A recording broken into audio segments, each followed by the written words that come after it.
and good day from Montreal to everybody. My name is Maria Manoli. I am the Executive Director of the Institute of Air and Space Law at the Faculty of Law of McGill University, where I also completed my PhD in Space Law recently. On behalf of the Institute of Air and Space Law, I would like to welcome you to the 5th episode of our webinar series. And before I say a few words about today's episode and about our institute, please allow me to make a formal statement in recognition of the relationship between Indigenous peoples and the territory on which McGill University is located. McGill University is located on land which has long served as a site of meeting and exchange amongst Indigenous peoples, including the Haudenosaunee and Anishinaabe nations. McGill honors, recognizes, and respects these nations as the traditional stewards of the lands and waters on which we meet today. I would now like to give some information about the Institute of Air and Space Law at McGill for those of you who don't know us. The Institute was founded in 1951 and already has celebrated its 70th anniversary. The Institute offers graduate level education in aviation and space law through 4 programs: the Graduate Certificate Program, the Master of Laws Program, and the Doctorate Program, as well as a program for postdoctoral research. It has produced more than 1,200 graduates from more than 120 countries across the world, who now occupy key positions in the aviation and space industry, as well as in academia, and who form a robust network of alumni.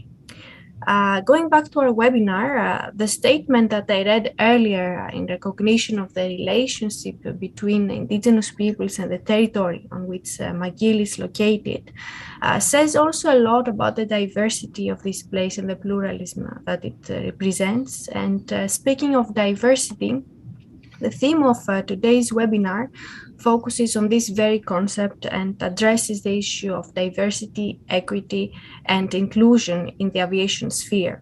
So today we will discuss about whether, to what extent, and in what way these concepts, diversity, equity, and inclusion, are present in the aviation industry, as well as what needs to be done so that these concepts are truly reflected in aviation. Today's webinar has a different format from our previous webinars. We have with us 2 panels composed of experts in various fields of the aviation industry. So the webinar will take the form of 2 panels followed by a Q&A session. And at this point, I should mention that the webinar will be recorded. I'm also very happy to mention that today's webinar is jointly organized with IOA. IOA is the International Aviation Women's Association and promotes diversity and inclusion in aviation. So we're very happy to organize such an event with IOA, and we're also very grateful to them because every year IOA awards to one female student of our institute a scholarship through their scholarship program. I myself have been a past IOA scholarship recipient, and I'm very thankful for that. And we have one more past scholarship recipient in one of our panels today. Today's panels will be moderated by our adjunct professor, Dr. Donal Hanley. For those who don't know, Donal is an adjunct professor with the institute here, the Institute of Air and Space Law at McGill University. He's also a non-executive director of several aircraft leasing and trading companies and an instructor in aircraft leasing and finance with IATA and with others. He was previously managing director of the Irish operations of a large commercial aircraft leasing company and co-founded a commercial aircraft leasing company in Egypt. He's qualified as a lawyer in Ireland, England, and California, and his career spans Europe, the Middle East, Asia, and North America in both international law firms and aircraft leasing companies. He's a fellow of the Royal Aeronautical Society, and he has over 30 years of experience as an aircraft leasing and finance lawyer, and has reconstructed leases and repossessed aircraft in many countries around the world during the course of his career as a practicing lawyer. His book on aircraft operating leasing is a standard work on the law of aircraft operating leasing. So I will leave you with that, and Donal, over to you. Thank you very much, Maria, and hello, everybody. First thing I'd like to do, of course, is to welcome also our panelists and to express our thanks to them, to our partners at Iowa, and to all those attending the webinar today. I was speaking with Professor Brian Howell, the director of our institute, yesterday, who sends his regrets that unfortunately he was unable to moderate himself today, but asked me to pass on his best wishes to all those here. So starting out, the way we're planning to do this is to have two panels of roughly equal length, and we will be taking a questions and answers, I believe, via the chat, which we will leave time for at the end of each panel. So getting straight into things with our first panels, I would like to introduce each of the speakers. Firstly, Dominique Mathieu, who is Vice President, Counsel and Corporate Secretary of Pratt & Whitney Canada, which is leading the Pratt & Whitney Canada's legal team, including its businesses in Poland and the US. She brings more than 20 years of experience to this role and has held a number of positions with increasing responsibility since she joined them in 2001. Before joining Pratt & Whitney Canada, she was a lawyer at Jolicoeur, Lacasse, Gerfillon, GT. She holds a bachelor's degree in law and a business certificate from the University of Sherbrooke, a Juris Doctor degree from the University of Montreal, and has just completed her EMBA from McGill HEC Montréal, where she chose gender diversity as the topic of her final paper. Also on our first panel is Isabella Vilhena, who is a legal manager for contracts, alliances, and fleet at LATAM Airlines in Brazil. She holds an LLM degree from the Institute in Air and Space Law, and is the winner of the Constance O'Keefe Aviation Law Writing Award 2020, given by IATA, and as Maria mentioned, is the recipient of the 2018 Iowa Scholarship. She's a member of the Brazilian Bar Association Air Law Committee in Sao Paulo, and the Brazilian Bar Association Air and Space Law Committee in Rio de Janeiro. She's also a member of the Advisory Council of WIL, Women in Leadership in Latin America. And finally on this panel is Martine de Serre. She is a managing attorney, customer regulator and resolution in Air Canada. She heads the legal department's customer regulator and resolution team, which is responsible for handling passenger litigation and for providing legal advice on consumer law, including on passenger rights, accessibility, and advertising. She joined the airline in 2007 in the regulatory and international team, where she gained experience in air carrier licensing, code sharing, environmental, constitutional, and competition law. Martine is also an adjunct professor of law at McGill University and is a frequent contributor to conferences on aviation law and to the McGill Annals of Air and Space Law. And she also holds an LLM and BSc from McGill University. In fact, I believe Martine is the only female adjunct professor currently at the Institute. So I will introduce the second panel speakers for the second panel, but getting straight into things with the first panel, I have a question for you, Dominique, which is whether you think that air law in itself is as attractive potential career for lawyers who are women as it is for men, or if you think it is more or less attractive to them. Well, I would say I now see an improvement, but it has been rough. Rough because, and it's not only for the law. I mean, look at engineers, for instance, female engineers. What we really need to focus on is showing the mission. This is what really is appealing for mostly women and also the younger generation. So for instance, at Pratt Canada, we're like an engine design and manufacturer. We're doing very sophisticated activities. So in order to attract the female and also the younger generation, we need to show what is the purpose. What is our purpose? It's not only to take an engine and dismantle and show how fancy is the engine, is to show what you do with this. That's what's going to appeal most of the female, I would say. So if we pushing more of that, the sustainability that I'm looking for to hear the panel later on, the sustainability will also be quite appealing for women. And again, I'll always put the younger generation, but we doing better, I would say. Great, thanks.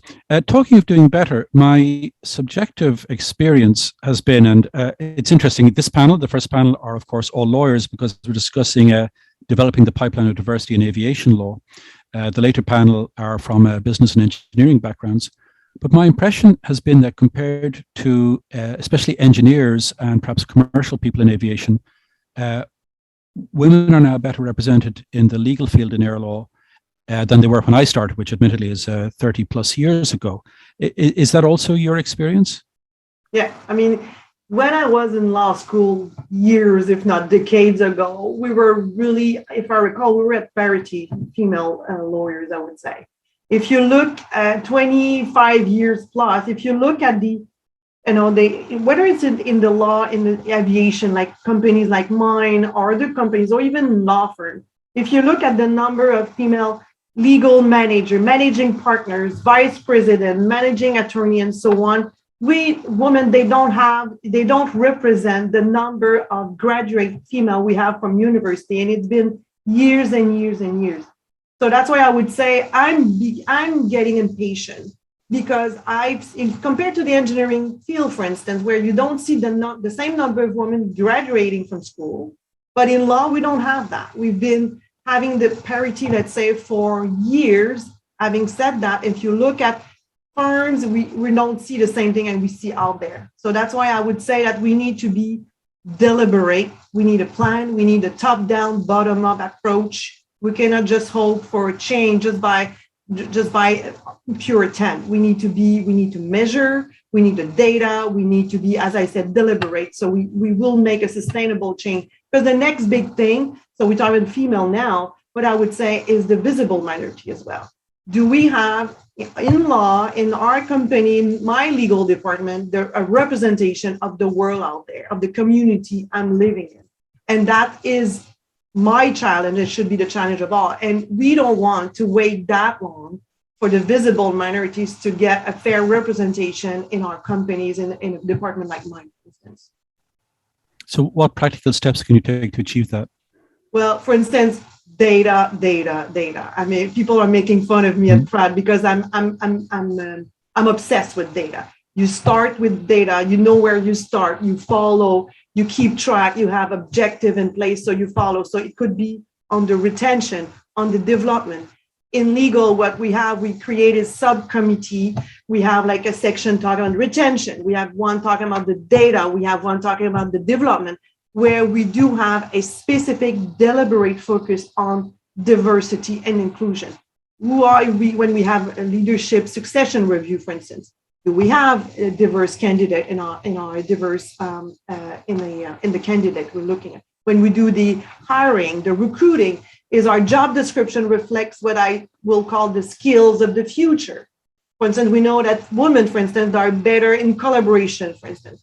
Do we put the right emphasis on the collaboration when we're looking for a candidate? Do we have bias, unconscious, and sometimes conscious when we hire candidates?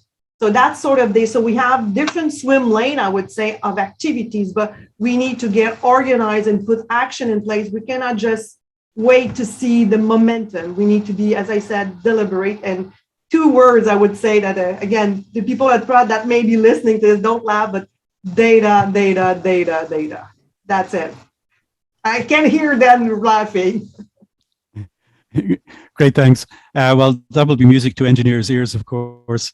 If I could ask Martine, what your perspective on this is at Air Canada. Sure, thank you, and good morning, everyone. It's great to be here. Hopefully, we're close to a time where we can do this in person. So it's a good question. It's a difficult topic. I hate to say, unfortunately, this comes from the top. Change like this comes from the top. So it's difficult to say to those starting off in the industry, what can I do as a young professional? I would say, look out for these clues that indicate that the organization you're interested in joining has, as a priority, open and respectful communication, promoting diverse views, promoting women and diversity in the workplace. The organizations who don't have this as part of their culture will be left behind. So, do focus on the organizations who have this at the forefront. And most companies are publicizing in their ESG disclosures, corporate social responsibility reports, things like that, their views on this. And you can also, and I encourage you to ask these questions in interview, where do women sit in the workplace, the proportion of women leaders, and you'll get a feel as well for, the type of communication that is promoted in the workplace.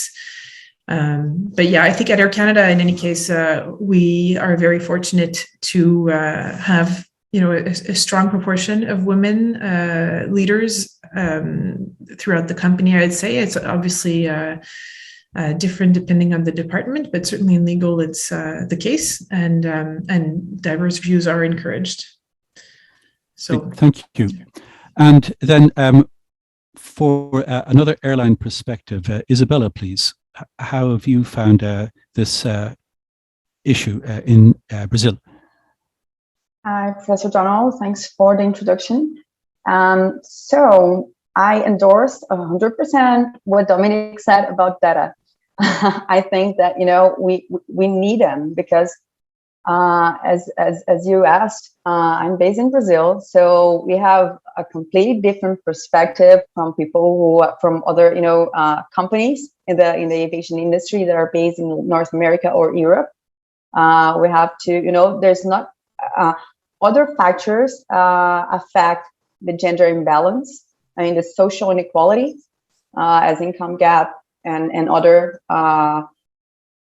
factors that are very present in Latin America reality. So I agree with Dominique and Martine, and I'd say that this is an effort, at least in LATAM. This is something that I've seen, and I'm very proud of that it's coming top down. We have to make our senior management conscious of the unconscious bias and behaviors that should be avoided. So we have to bring them into conscious awareness. And, so this is the only way we can turn this, behaviors and feelings into data. So we can try to track them and fight against them, avoid them, and, have an efficient initiative and against, gender imbalance and other inequalities that are present in aviation. But what I've seen so far is that, especially in airlines, where I'm daily based, there's been a huge effort, present effort to make people, and especially management positions, conscious against what we need to do to make room for women. And as Dominique said, I don't think this is a matter of male lawyers graduating every year. I know that this number tends to be higher than male lawyers, but the thing is, management positions, representativity in management positions. So this is what we are trying to focus right now, and I'm very optimistic about that. Very good. If I could ask you, because you have transitioned relatively recently in-house from private practice, have you noticed any differences in this regard between at least your law firm experience and your current airline experience? Of course, not all law firms, not all airlines will be the same. But I wonder if you notice a distinction that you might put down to being in private practice versus in-house. Well, being quite frankly, no. That's what I see as a law firm lawyer, and what I see now as an in-house counsel is that most of the lawyers are women, but very few achieve management positions or leadership positions. So I think this is a general issue. So this is why I'm being a bit repetitive. Yeah, no. That's it's an important point. Indeed. Yeah, it's this. I think it's the same. Of course, law firm life and in-house life, it's completely different. But in this aspect, it's pretty much the same. Okay, thank you. Dominique, And Donal, your perspective on that? Well, just to jump on what Isabella and Martine just said, for those that are reluctant or they don't understand, what this thing is not the flavor of the day. DE&I is there to stay. So in terms of embracing the diversity, when we talk about data, if people, some that are, and very few are, but some still are when they are, when they discuss with us, and I do get some of that, it will not get away. So the leadership view, the ESG around the world, it's going to stay. So we better, as a company, we all need to embrace this.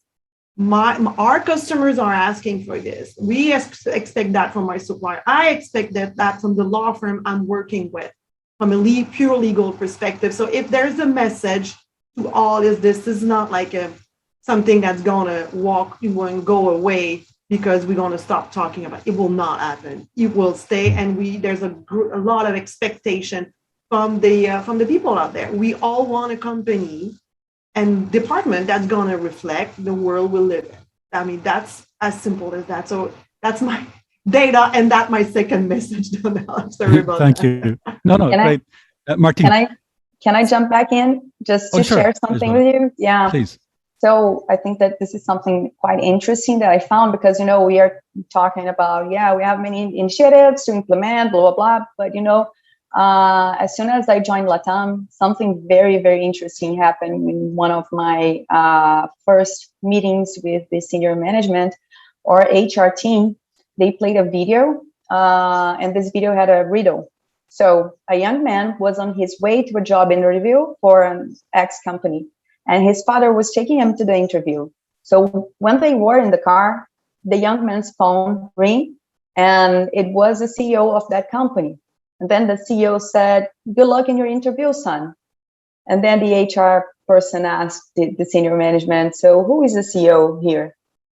And we were all like, I can't speak, for myself. I was like, whoa, wait. The young man was in the car with his father, but then the CEO called him and said, "Good luck, son." So maybe he has two fathers. So maybe it was a recorded message. And I was like, what is that? And I was like, it's something, it's a miracle. But the answer was so simple. The CEO was his mother. And even all of us, we try to be conscious about, gender imbalance, but still we struggle to see women as CEO. And this video was a huge thing for me and my colleagues, I think. Isabella, if I can jump in, it's super interesting, your anecdote. I love it. And whenever I hear you say, or I hear people say, just as you've just said before that there's a lot of women present in management, but very few of them get promoted to senior positions. I think about Sheryl Sandberg's book, which has a few years now, but I don't know if anyone on this call has read it. It's called Lean In. It's a very popular book. Sheryl Sandberg was CEO of Facebook, and she was very much aware of this trend and wanted to do something about it. And she went out and got hard data, just like Dominique likes it. And she went and analyzed it. And she wrote this amazing book that is very insightful.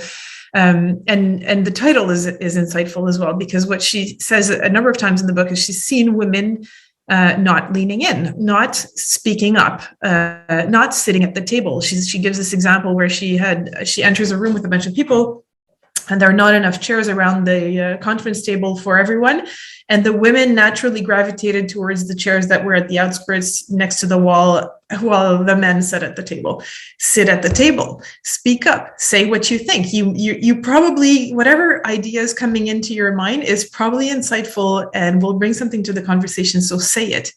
But if you are always keeping things to yourself, you're not helping yourself demonstrate to others how good you are and what you can achieve and what you can do.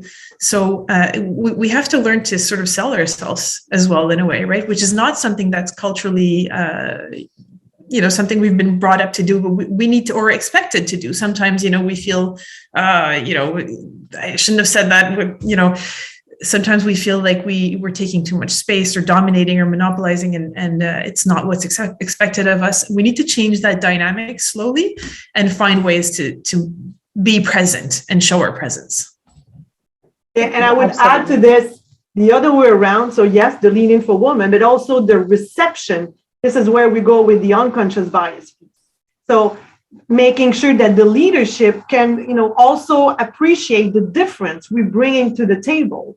So, for instance, the concept of unconscious bias. If you need to change your personality to make your place, maybe there's something that doesn't work there. Is there something we could do at the receiving end, within the leadership in place, so they don't have too much, or because we all have conscious and unconscious bias. It's a survival, but sometimes, because of these bias, we don't see what we should be seeing. So I force myself, usually in interview, for instance, I always look for folks that are bringing me, sometimes I say, to places where I would not go otherwise. This is what diversity does. Diversity will make you think about stuff that you would not think of, if it was not a diversity at the table. So sometimes the concept of that person fits, this is usually a red flag for bias, because if it fits me, it's most likely like you. But then if you want a creative theme, you want to have new ideas at the table, you need to embrace the diversity. This is where you're going to see for real the benefit. It's not only a matter of getting the diversity, it's also, there's a huge benefit of having this diverse mindset, background, and so on. That's why this is what women are bringing to the table. This diversity, this change, this mindset, which is different, and also for the visible minority or all the disadvantaged group. So that's why it's a two ways: lean in and also receiving it as well. So sorry, as you can see, Donal, we took over. We all of us are leaning in. Absolutely. No, this is fantastic. Thank you. One of the things in terms of developing the pipeline, it seems as if your experience is that there are enough female law students there, even female lawyers, but the issue is more at the management level. Am I correct in thinking that? Or is there still some gap between women in law school and, the ticket in is, of course, getting your legal education, your JD or whatever, and then passing your bar. If you don't do that, certainly specifically for an air law career as opposed to aviation in general, then you don't even have the admission ticket in the door. Do you see any weaknesses there in terms of how the education is provided or encouragement is provided, or is that not really the concern? The concern only starts after the bar admission. Maybe if I could ask Martine on that, because Martine, you're an adjunct professor, as I said, the only female one. But students coming in to the institute, you'll be the only female teacher that they would expect to see. Do you have any perspective on this? I hadn't even realized that, Donal. Honestly, it's very interesting you pointed that out. I looked it up yesterday. I was surprised too. So I can't say that I do see a difference. I've hired 4 or 5 institute lawyers so far in my 15 years at Air Canada, and I think most of them were women. I'm pretty sure most of them were women. It's actually pretty equal. And I can't say that there's a difference within the legal department at Air Canada. I think we're past that, honestly, ourselves as a company. And I know Dominique may have different views on that. And it's we're making a real effort to implement these changes throughout the company. But like I said, it's leadership driven. So I do see groups, not within the legal department, but elsewhere, where the hiring manager likes to see people like him or her. Typically it's what I've seen is him, but that's that dynamic where I know, and I've heard this when I get my staff to help with the hiring, and sometimes I hear, oh, they're not going to fit in. Maybe we won't want to have a drink with them at the end of the day. But that's exactly why we should be hiring them, right? Exactly why we need this person around, because we need diverse views, and it makes a stronger team. And I think they've seen that since. So it's really a question of making sure that there's that engagement in the values of promoting diversity within the company, and we're fortunate to have that. But I think Dominique may have a different experience. Yeah. Dominique, let's hear from you then on that. Well, I would say that I think with the law student, I guess it depends on the field. I guess I would say in general in aerospace, when it's really technical, like technology driven, like tech engineers, for instance, we have less female engineer. They will prefer to go to maybe other company. But what I would say, though, we should have in legal and I would say management position. I was the first one female VP. What was last year? After, as you could, parity number of female in the law field. If you look at schools, for instance. We've been at parity for a number of years. And now if you look at the graduate, we have 60-something in Quebec, 63% female lawyer right now, and 50% overall. That includes everyone. I would not say that we have 50%. Look at the data. Do we have at least 50% female lawyer in all sort of groups of job, including the management position, including the firms I'm dealing with? Even if they do care a lot about diversity at law firms, but when you look at managing partners, associate, senior, junior, do we have the same representation? I don't think we're there. That's why, and I see the trend though, it's going up. So I don't say it's all, dark and everything, but it takes a long time. And my fear right now, and I think we're going to get there. My fear is that if we wait, that the next big challenge right now is that I said it before, it's the visible minority. If you take that long time to get there as well for the visible minorities, it's going to take forever. That's my fear. And the second thing I want to mention is that my son is doing his law degree right now, and I sometimes we exchange on this, and sometimes I ask myself, is the law degree we get now as a young student have all the skills that you need in the future? Collaboration is a big thing, and resilience is a big thing for me. To what extent are we teaching, and that's not only for the law student, but for everyone, to what extent are we teaching the young folks these type of skill set when they enter the corporate world, let's say? And that's something that we may want. I'm speaking to two professors. That's great. So are we, and Martine, I'm super proud of you being the only one. Wow, I didn't know that. So is there something we could do with our students? Because if you push the diversity, if you push the collaboration, if you push all these things, you're going to make better lawyer out there, and which people that most likely will embrace diversity and inclusion and equity, I would say. That's my, that's what I think so far. Thanks very much, Dominique. By the way, everybody, if you have questions, please do message them to Upasana Dasgupta. And in the time we have available for questions, we'll try to get it to as many as we can. Isabella, turning to you on that, what's your impression, please? So I agree with my fellows. I think that, it's not, we have, at least in Brazil, we've seen, most of the lawyers graduating every year. I could say for my graduation teams at law school, most of them are female lawyers. This is, the issue comes when we talk about access to the market. When we talk about, starting not the first job, but progressing, making progress in our careers. And as a female lawyer, I can say, I can again speak for myself. I doubt that men have the sort of question. So, well, should I accept this management position, or should I devote my life to being a mom and to my family? I mean, men just accept the management position. They don't really, they just go.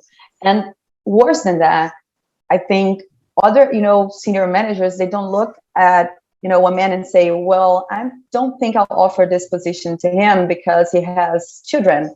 And it happens all the time with women. Of course, this is nothing related to the airline I work with. No, I'm very proud to work what I do. But I'm saying in general, in Brazil, at least in Latin America, this is what happens. And, as Dominique precisely said, we should start shifting this mindset, breaking this bias, conscious and unconsciously. I mean, this kind of questions should not arise anymore. I mean, there's no room for that. For the next generation, I mean, they couldn't, the undergrad, a male undergrad today will be, someone's boss in 5-10 years. And I think that we should all work right now in a way that he won't even think of making these questions when hiring or offering leadership position to a woman in the future. Yeah, that these are my views. Thank you. One of the impressions I have, and I wonder if it is correct or not, is all of you have said that, there's a lot of work to do, but a lot of progress has been made. And I'm wondering, am I just being too complacent to think maybe part of the problem seems to be more, the focus of the problem seems to be more at the senior end?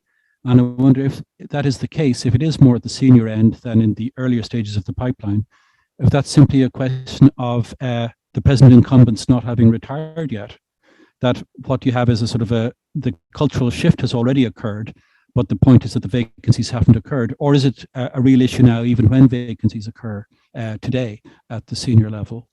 Martine, what's your take on that?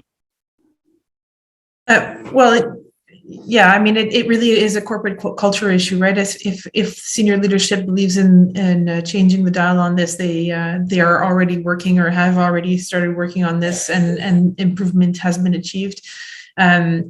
Culture change is hard in any organization. It takes dedication and effort and repetition. So, yeah, the message obviously does have to come from the top. Change has to come from the top and needs to trickle down and be implemented. I think the shift, I think we're well ahead. It may be country specific as well. I mean, Canada is known to be sort of the country of human rights. Maybe less so now with our Indigenous issues, but certainly for many years or on the international scale, it's the reputation we have. Isabella seems to live things a bit differently in Brazil, so I don't expect that there's an equal answer to this question around the world. Isabella, what's your take on that then? So yes, actually, it very much. I think it's more of a cultural issue than a geographic issue. We discussed this before, but of course, the particularities of each country and if geographic issues they affect our reality. So I agree with Martine, but I'd say that still there are some factors that should be some. It's not only we can say that it's only a bias. Yeah, we should break the bias, but we should also be conscious that we are acting in a biased way. This is one of the main. I think this is a key. Sometimes it's so rooted, deep rooted in our culture that we don't even know that we are behaving like this. Thank you, Dominique. Any other perspective from you? Well, there's the law and there's the aviation field. To be honest, I've been as I said, 21 years at Pratt, and I've been to countless meetings around the world where I was the only female in the room. Many, many, many times. I never felt awkward about it, but that was that was a fact. I was the only one. And so whether it's the business, whether it's the engineers, because again, it is depending on the field, and this is around the world. I see a change. We have change at Pratt, Canada, like everybody else. I mean, depending on where you stand, but the aviation field could be a tough crowd for women. I don't know why, not tough, because as I said, I never felt awkward about this, but the reality is a number thing. If you take the pure law thing, if the question was, do we Do we feel that we have an issue promoting women in the law, in the field of law? I look at the data recently, and in Quebec, 50% of lawyers are female in Quebec. So that's everybody together. And 0 to 5 are 63%. And I don't know, I mean, I think I'm the oldest one here, but when I did my law degree, as I said before, I'm pretty sure we were basically 50 for 50, and that was 25 plus years ago. So it's a long time. So why is it? So you talk about the retirement of, why is it after that number of years, we don't see, so we've made change maybe, in our field, like Air Canada, LATAM and everyone, but look at law firms. Are we there in terms of managing partners? And again, I looked at my data, and I know they work hard, but if each law firm was to look at themselves, how many partners, managing partners, do we reflect the society out there, the number of female lawyers? It's long, 25 years, and that's only me talking about when I was in law school. So that's why, I don't know what Martine and Isabella, if you recall when you were a student, but that's my recall. That was a long time ago, unfortunately. And Dominique, well, I think that this distinction is, I'm sorry, Professor Donal, just no, I think your distinction, I think what you said is very precise. There is law and there is aviation law. And like you said, I've been the only female lawyer in many, many, many meetings I've been, I attend in the past 10 years. And I don't feel awkward about this, but I think, as I said before, that some of my male fellows did. So as you said, it's, we should, why is that in aviation? It's about history. It's because, aviation industry was, especially at the beginning, engineering, dominated by engineering professionals and etc. But now things changed. And yeah, I agree with you. What we have in reality, I mean, in general, regardless of the particular features of each country, etc., it doesn't reflect what we have in law school when it comes to the share of women and men. Thank you, Isabella. We're almost out of time on our panel, but one question that came in caught my eye, and I think maybe I'll ask Dominique, given her command of data, if she has anything on this. It's a slightly controversial question, I think, saying the person said, I love the data first comment. However, a lot of organizations are short-term, bottom line focused on today, and DEI is a longer-term investment. Do you have any metrics that clearly demonstrate a business need to address DEI issues today rather than later? Well, that's the question, the elephant in the room, I would say, because it's a long journey. Sometimes I've been asked, okay, Dominique, how long is it going to take? Well, it's going to depend on the action you put in place, but you need to be deliberate about this. And in terms, so it could take 5, it could 2, because you need to work on the culture. Martine was mentioning this.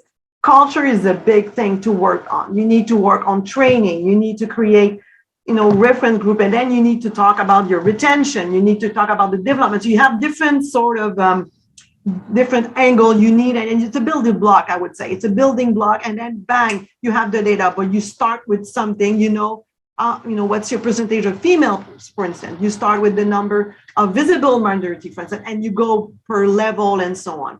In terms of objectives, so the way it's going to work, you need the senior leadership to track, to say, okay, where do we start? Where are we going? And you put a timeline. So with all of us work for, Martine and Isabella, we work in company, we have level 1 plan, level 2 plan. You need to get step 1, step 2. It's all about objective and being pragmatic. It's the same thing with DE&I.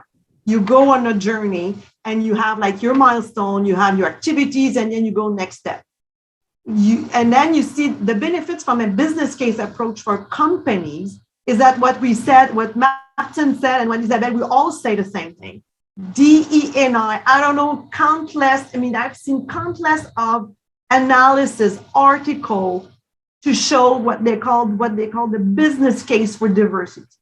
When you have a diverse workforce, you are more creative, you have more revenue, more profit, more everything. There's like, you go on the web, you'll see countless of study on this.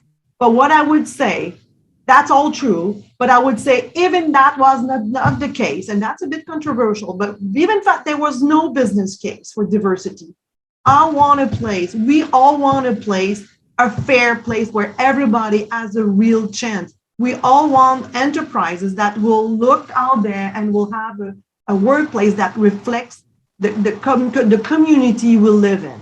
That's our objective. So we do have a business case, but even if there was not the case, it's the right thing to do, is what I'm teaching. And I have 3 boys, by the way. So they're like, that's the thing, men, and I see men here, you are the key to all of this. You are making the difference, will be made by you guys. And actually, my son, my oldest, is in the DE&I initiative in its own enterprise.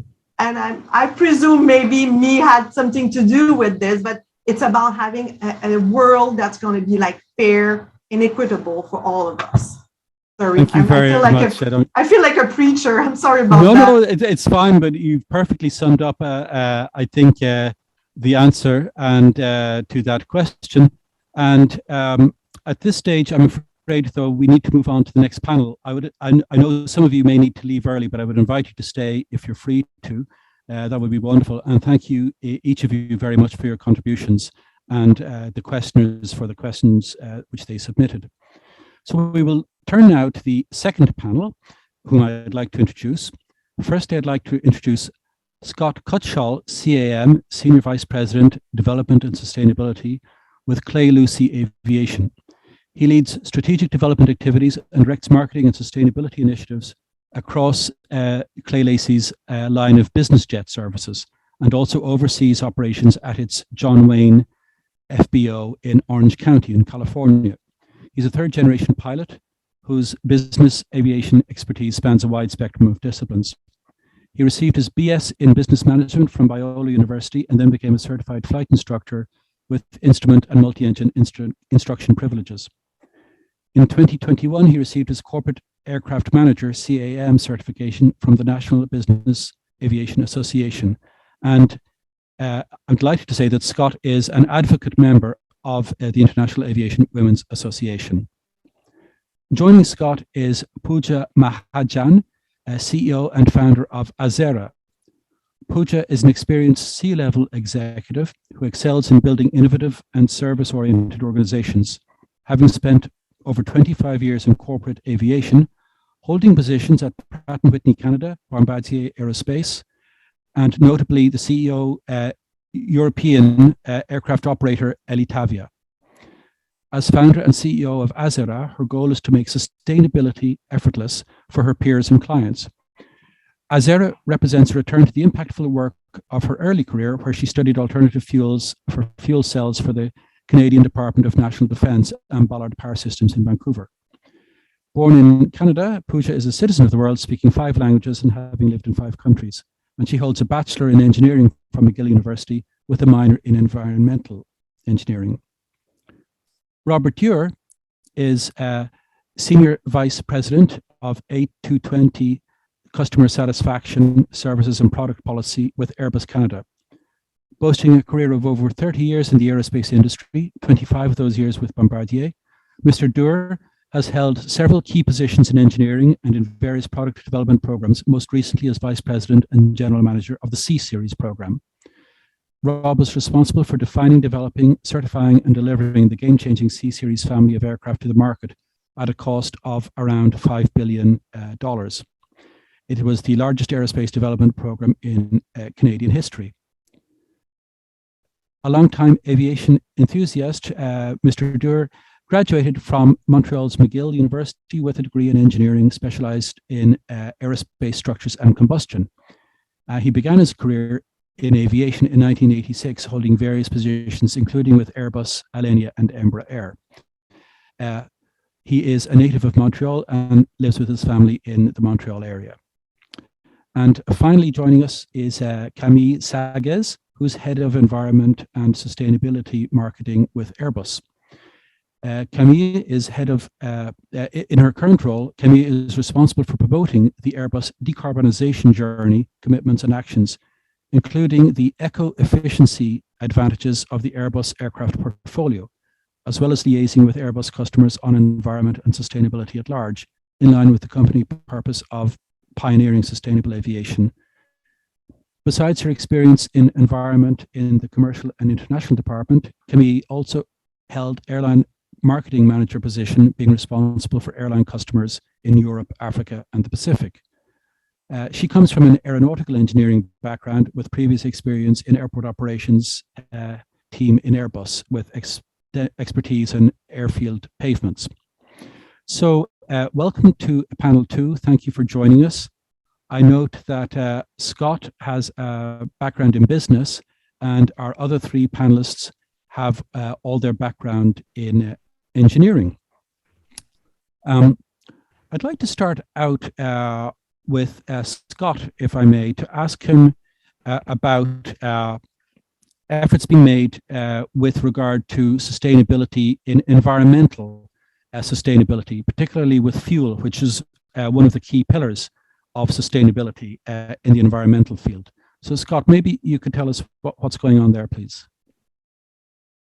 Thank you, Donal. It's a pleasure to be with everybody. And I think, Puja, you probably have more business experience running companies than I do. But yeah, sustainable aviation fuel is an exciting development that's growing rapidly across the world. And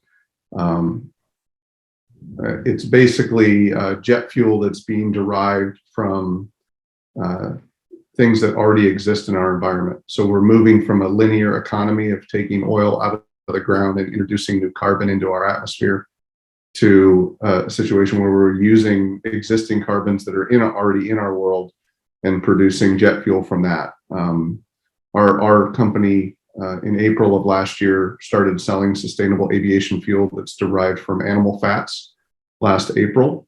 And we're delighted to see that even with a per gallon price premium of anywhere from $1 to $2 per gallon, that we are seeing quite a bit of interest from organizations to be purchasing the sustainable aviation fuel at its current blends. The biggest challenge that the industry is facing at this point is producing it in larger scales.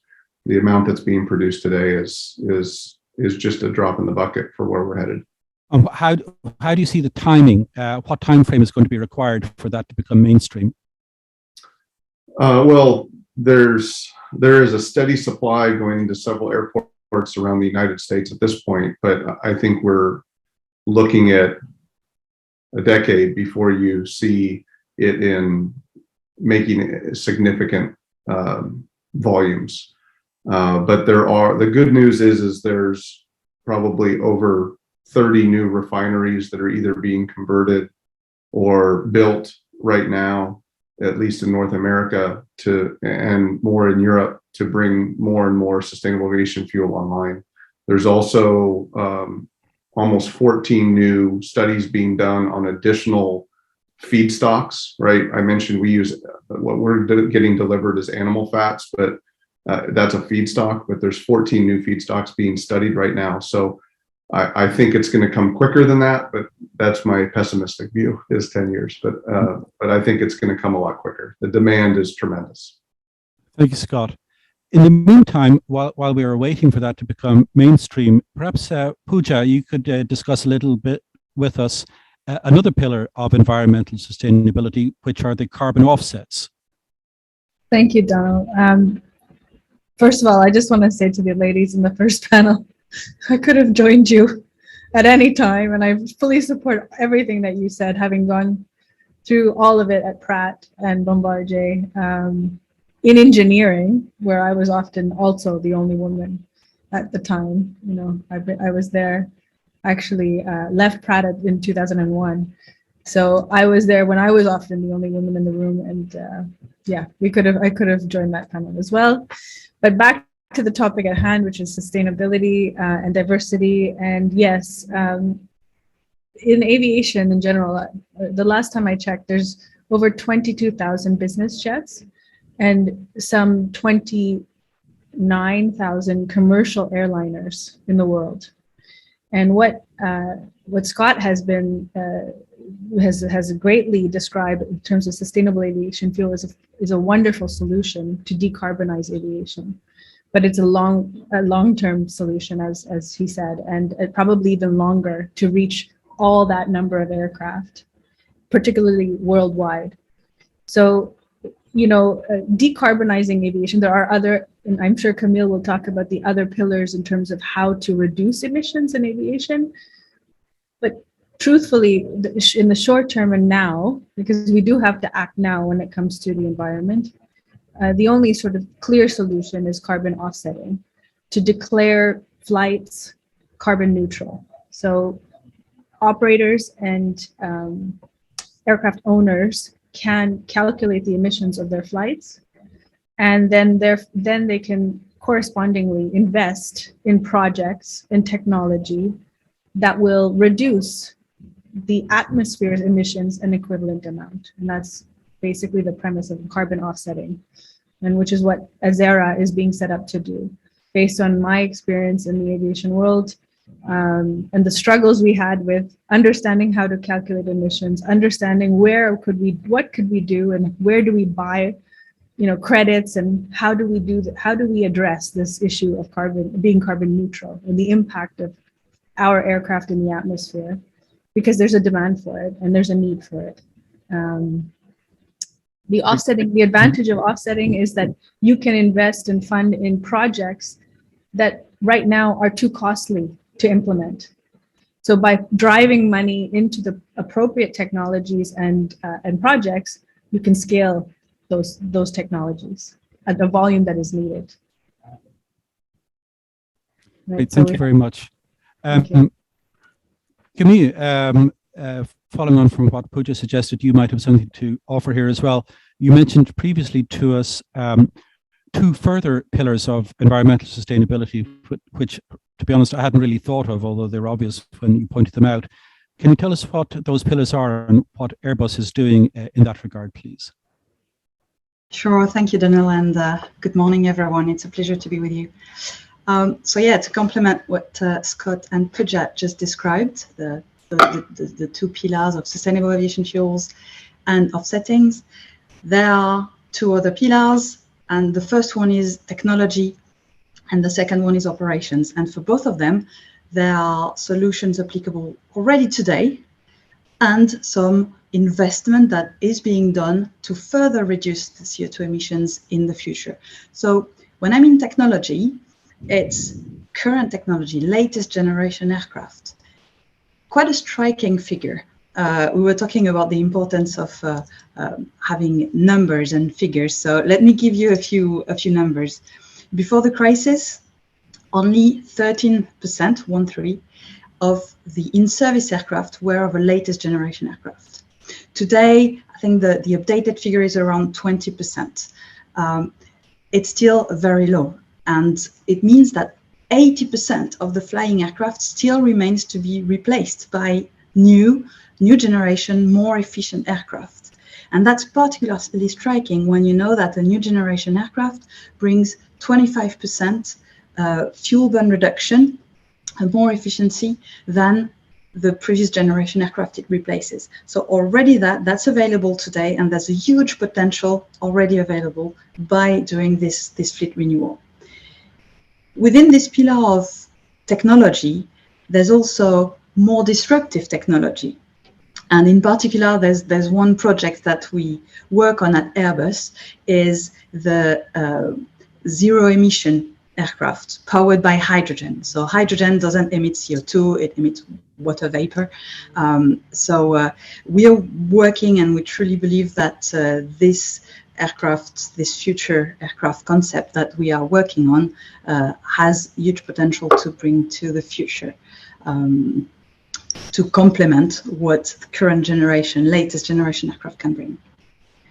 The other pillar is operations. Again, today already there are solutions that you can apply to optimize your flights, and at Airbus we have services as well for that, and there are a lot of solutions to be implemented in flight. But also we work on more disruptive, a bit some exciting projects as well, linked with air traffic management systems, a bit more disruptive. For example, we have a project that I like and that I find really exciting, which is called Fellow Fly, where there's a leader aircraft and a follower aircraft, and the follower aircraft sort of surfs on the wake vortex of the leader aircraft to get free lift, and therefore saves around 10% of fuel burn. And by the way, we've tested that concept in reality with two A350s crossing the Atlantic to go to Canada. We did that very recently.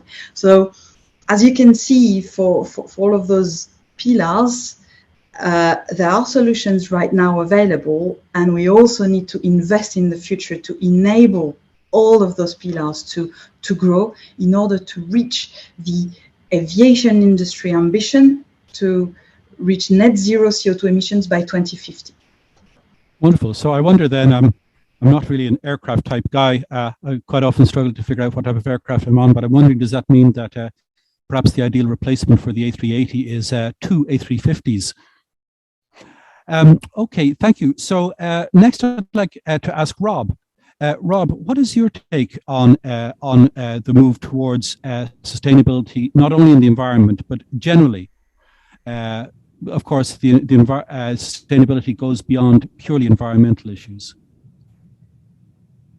Yeah, great. Thanks. Great question. And first of all, I'd like to say I'm very honored to be on this panel. And also, I understand the reverse now when all the previous women were saying that they were the minority in many of their meetings. So it's kind of good to experience it the other way.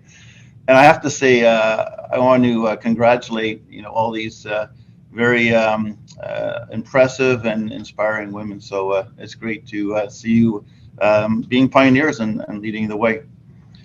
So to the question, of course, we all know sustainability for the planet is really a top priority for society.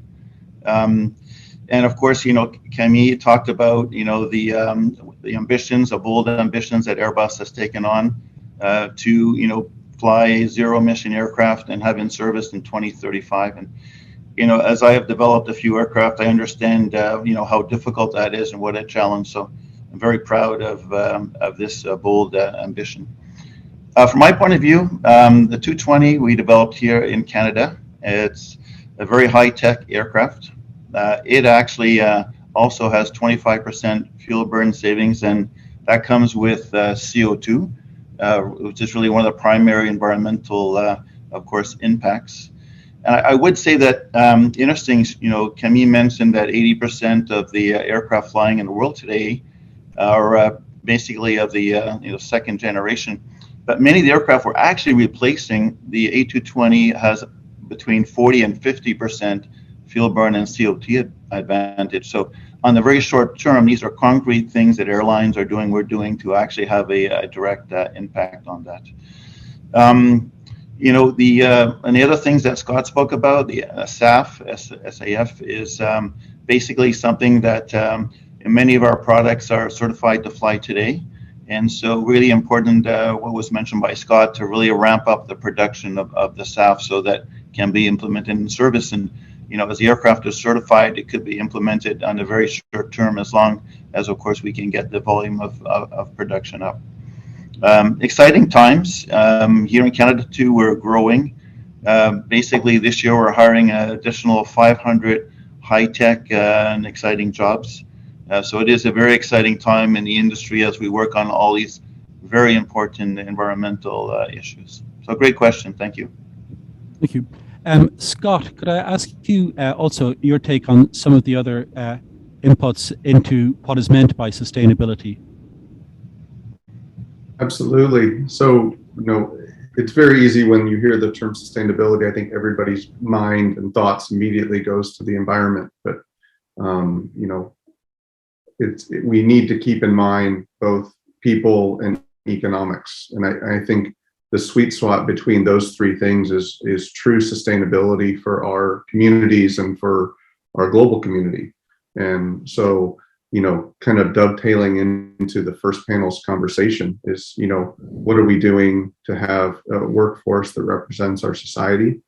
But what are we doing to foster the next generation of people that are coming behind us, and giving opportunities to people that maybe don't have those naturally in their environment? So I think, our social responsibility to look to who's coming next and to equip them and encourage them and mentor them is an important part of having a sustainable organization. And then on the economic side, some people may not like to hear this, but profits are a good thing. Companies cannot be sustainable unless they're making money, and that needs to obviously be balanced with other things. But I would argue that it's a responsibility of everybody that works for an organization to ensure that the organization is economically healthy, so that it's there in the future to be socially responsible and environmentally responsible. And oftentimes when you first talk about environmental responsibility as a company, the first objection is, how much is that going to cost? And that is a reality, and that needs to be factored into the decision making. But what I've learned in our journey at our company is that there are a lot of things that you can do to be socially and environmentally responsible that do not cost a lot of money. It's decisions and intentionality. Of course, there are things that could cost a lot, but you have to weigh those. So it's really the sweet spot of those three. Would you see diversity as being one of those areas that doesn't have a cost impact as such? Absolutely. It's as Dominique said, and I made a note. I love some of your quotes, Dominique, but it's eerily similar to environmental responsibility. Is you start with measurement, or in her words, data, right? What is the measurement?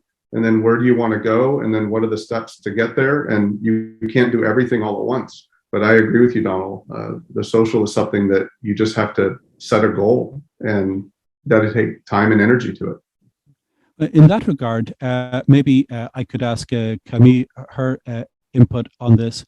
I understand that studies have shown a certain generational bias with younger people finding themselves more against aviation, which people of my generation and above always saw as something desirable, so that we see the world become less xenophobic and all that. And but younger people are putting more emphasis on what they have a perception of aviation as being somehow morally wrong, to overindulge in, so to speak. Is this a major part of where we need to show the intersection of diversity with sustainability? Yeah, absolutely, Donal. This is something that we are observing, that in particular for new generations, there is, I will say, a bias or even a misperception about the impact of aviation on environment. Yes, we do have an impact, but the amount of CO2 emitted by the aviation industry is 2 to 3% of man-made CO2 emissions, which is far lower than what most people think if you ask them in the street. That's not to say that we shouldn't do anything, and that's the absolute contrary. As I was saying, we must work towards decarbonizing aviation and getting to zero. We need to get to zero by 2050, net zero. Still today, there is some better understanding, maybe more data to be shared to set back the reality of the figures or the real impact. Maybe one quite striking example is the air versus rail debate, where especially in France and I think as well in Canada, there's this debate happening as well, where a lot of people prefer to choose the rail over the plane, thinking that rail is all perfect and plane is all perfect. There's no perfect solution. We're all working towards making things better, and I would prefer to present things out as being complementary. Rail and air travel and road are all complementary to each other, and they bring the overall picture. And maybe one striking example is when you see that the main argument that the rail industry or the people choosing rail over plane are putting forward is only comparing the emissions for the vehicle itself. But actually, you should also consider the overall life cycle and the land use that the rails are taking, the maintenance, all the emissions and materials that are used to create those rails, so land use, but also noise. In Europe, 22 million people are affected by rail noise versus 4 million people for aircraft.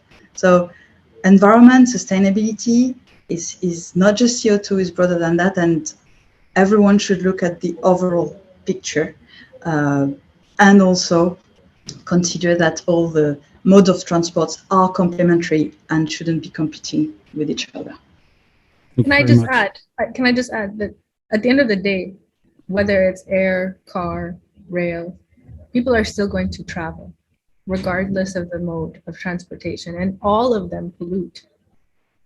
But noise, GHGs, they all pollute. So we have to do something to focus on what Camille has been talking about, decarbonization, and bringing these technologies down to net zero, not just changing people's lifestyle. We can't all sit at home, and it's not going to happen. So we have to be realistic about addressing the reality of what the situation is, which is we are going to continue to move wherever, from A to B, however, and we have to. Sorry, in that regard, I can see how commercial aviation can make out a case that it is part of public transport, along with complementary, as Camille said, to rail, road, etc. transport. Do you think that there is a more difficult argument to be made defending corporate or business jets, or do you think that the arguments essentially are the same in terms of the steps being taken in that world? Is that for me? Yeah. Yeah.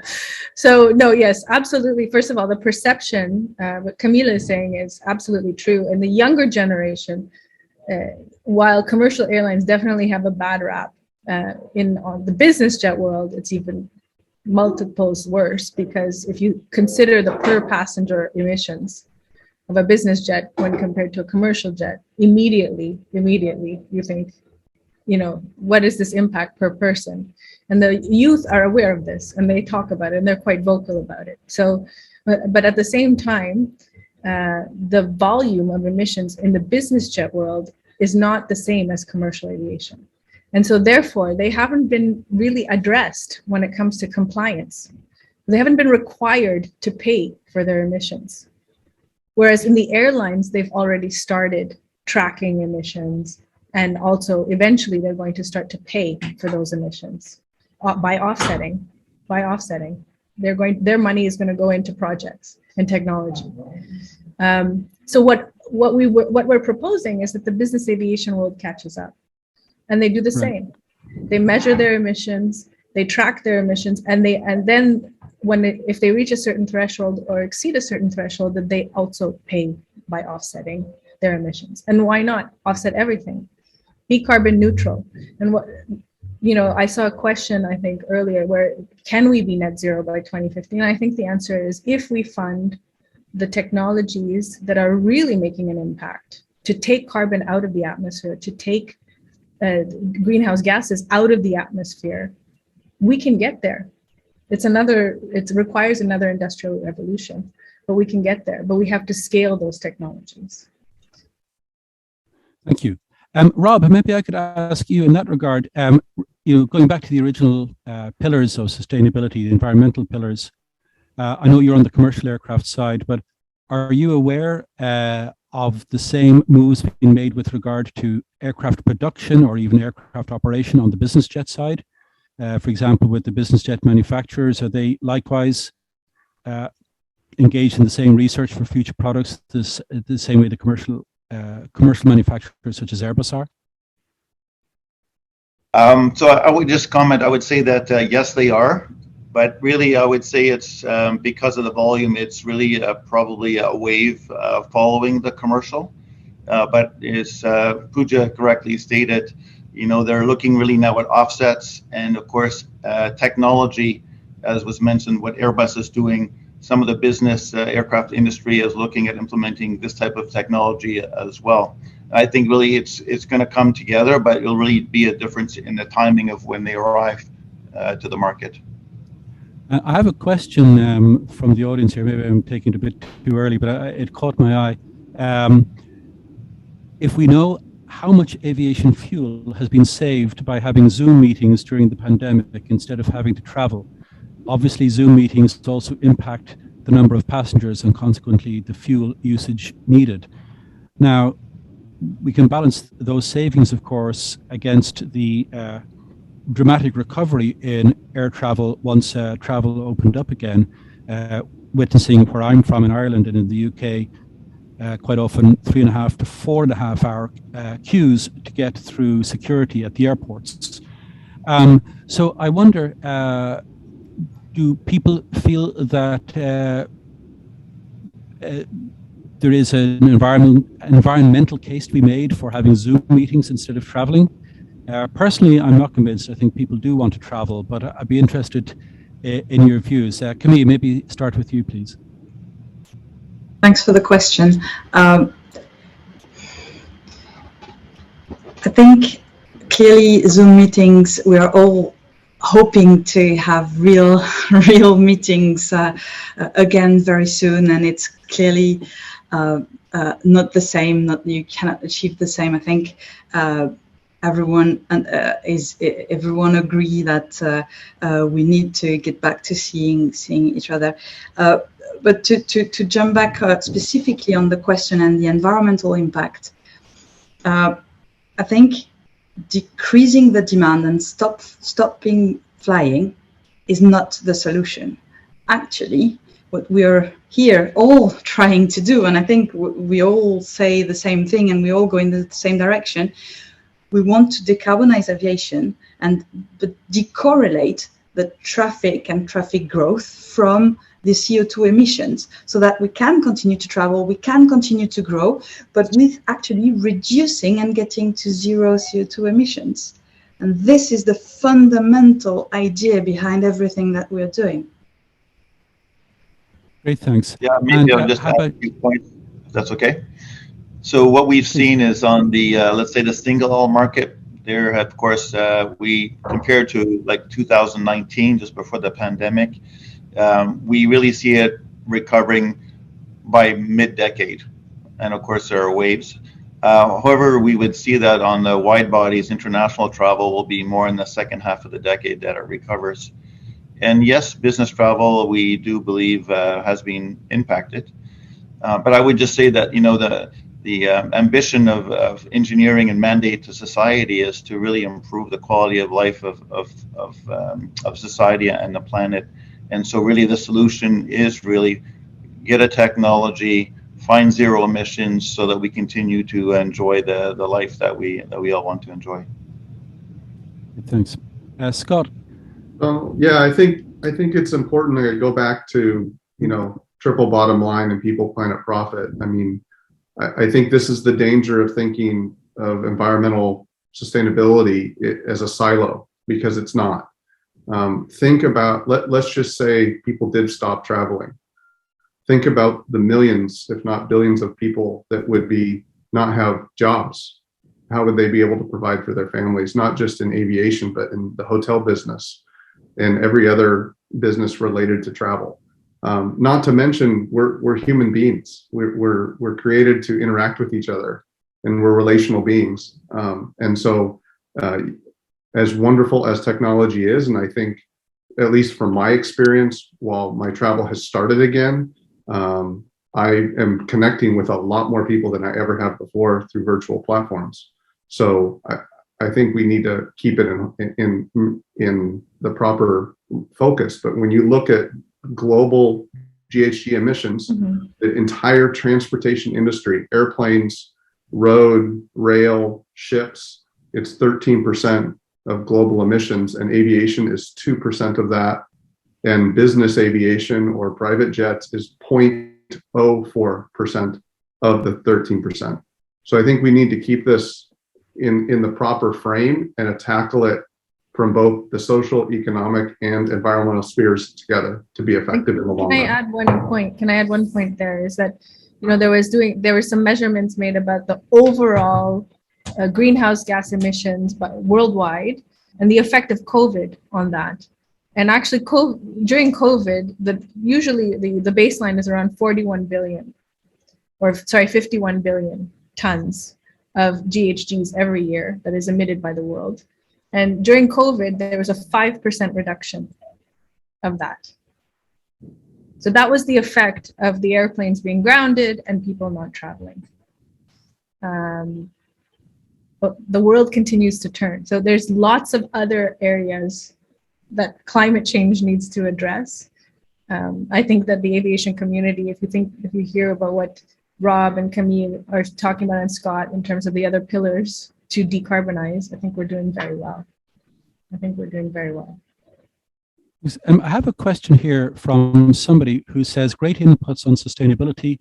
They're wondering if the panel has insights regarding how other shortages may be impacting us. For example, shortages in many industries due to reliance on precious metals, etc.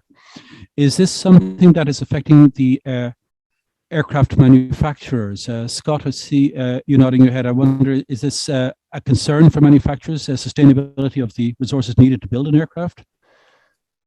I can't address the manufacturing. I think Rob at Camille would be better, but we provide aftermarket maintenance, repair, and overhaul services, and the supply chain for parts has been severely disrupted. We've had planes on the ground for 2, 3, and 4 months waiting for parts. And so the pandemic has had significant effects on the ability, I think, for parts manufacturers to keep up with what's needed. But I think Camille and Rob would be able to better speak to the OEM side. Indeed. Okay. Thank you, Scott. Camille. I suppose that there's a reference to the current conflict and Ukraine war. So I was slowly realizing that myself. Slow fuse. So I cannot talk for the others, but as far as Airbus is concerned, we are very lucky to be. Of course, it has an impact, but we are quite protected in terms of supply chain and the diversity of our supply chain. Talking about diversity, so that to reduce as much as possible the impact on the production from the material shortage. And maybe Rob can complement that. Thanks, Rob. No, you answered it very well, Camille. So we have a very diversified global supply chain. Yes, there have been impacts overall from the pandemic, just because of the ramp back up of production. And yes, the recent very unfortunate events in Ukraine have had some small short-term impacts, but we don't see any significant material impacts for us. Thanks. Puja, have you any insights you'd like to add on this one? I honestly, on this one, I'm not going to comment. I can comment just one point on sustainability and economics that I wanted to add in this panel before we end is it's absolutely true that profitability drives these initiatives. And, economics, we're going out and trying to fundraise as a startup. And the idea of something that is in sustainability and female-led, so we can add the female part back in here, is what is attracting all investors. And with investment, we actually get these ideas realized, whether it's my idea or a technology or something else. So investors are starting to see, and that's where the money is. Show me the money. Well, that's where the money is.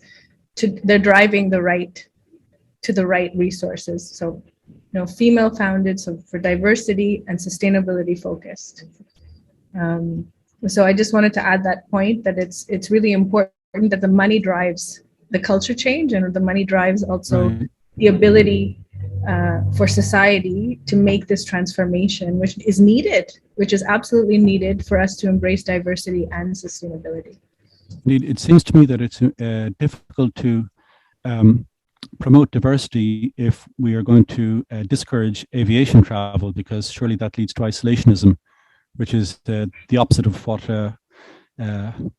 diversity implies. That's just my own personal impression on this. Donal, I heard an interesting fact last night on an Aviation Week podcast that United Airlines has over 150 regional jets, the small regionals that are parked due to the pilot shortage. And that is having the greatest impact on smaller communities that rely on regional airline travel. You know, coming from the business aviation sphere, I know there's a lot of smaller communities that have organizations. That community depends on that organization for jobs, and without reliable commercial air travel, they rely on business aviation. Schweitzer Engineering is a perfect example in the state of Washington. They're on the eastern side of Washington in a small town called Pullman, Washington, and they're the largest employer in the western side of the state. But they rely on a fleet of business aircraft to conduct their business. So you know, aviation and transportation in general is key to thriving communities, especially that are not in major metropolitan areas where jobs are still needed in those communities. That's a very strong point. Thank you very much for that, Scott.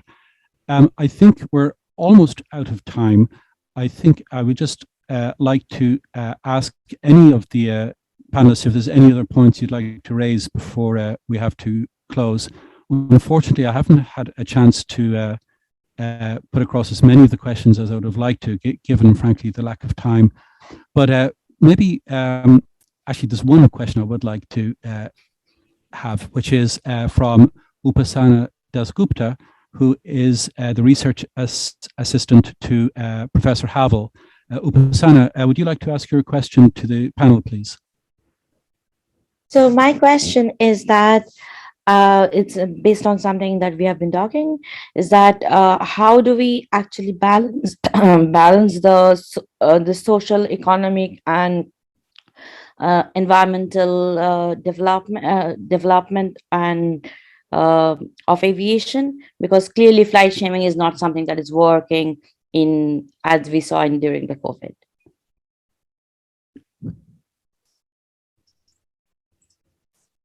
Great, thanks. Maybe we only have a chance for maybe one speaker on that before we're out of time. So would somebody like to jump in and answer Upasana's question? How do we balance this? I think it starts with personal responsibility, right? You know, if you're concerned with a company's carbon footprint, are you also concerned with your own? And what are you doing about that? And then you make a decision with your wallet.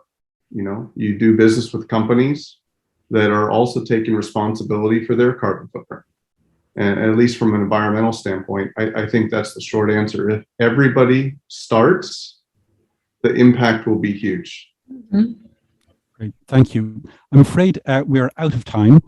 So I'm going to hand the reins back to Dr. Maria Manoli, the Executive Director of our Institute.